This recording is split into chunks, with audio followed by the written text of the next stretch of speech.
नबील साहब, बुनियादी मकसद क्या है? मतलब इन लोगों को एरिया में दोबारा पेनिट्रेशन देने का, रैलियां निकालने का, मतलब इसके पीछे यकीनन कोई मकासद होंगे ना। मतलब इस किस्म के क्रिमिनल्स को इतनी खुली छूट और वो इस तरीके से इलाके में मूव कर रहे हैं, तो वो ये जो एक लंबी प्रैक्टिस रही है कराची ऑपरेशन की, लियारी ऑपरेशन की, वो तो तमाम तर चीज़ें दम तोड़ जाती हैं।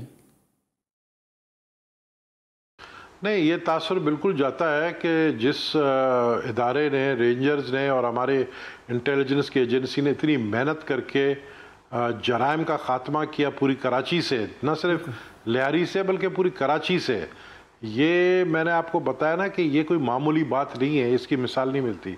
अब वो अपने मेहनत पे खुद जो है वो पानी नहीं डालने देंगे किसी को।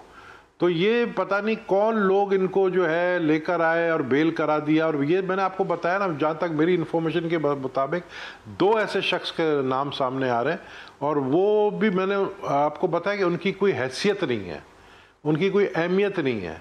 उज़ैर जान बलोच के लिए भी सरदार साहब ये कहा जा रहा है कि उज़ैर जान बलोच को भी जो है वो बड़ी हद तक जो है वो दोबारा फैसिलिटेट किया जा रहा है, और बड़ी बेहतर जो है वो अब मामला जो है वो अब उस शिकंजे से निकल गए जिसमें थे।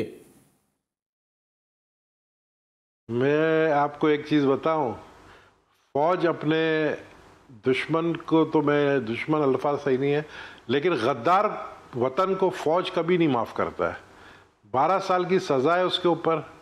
वो सज़ा क्या आप समझते कि सुप्रीम कोर्ट ख़त्म कर देगी क्या? तो वो सज़ा ऑलरेडी मिलिट्री कोर्ट से मिल चुका है। 12 साल के लिए तो वो अंदर गया।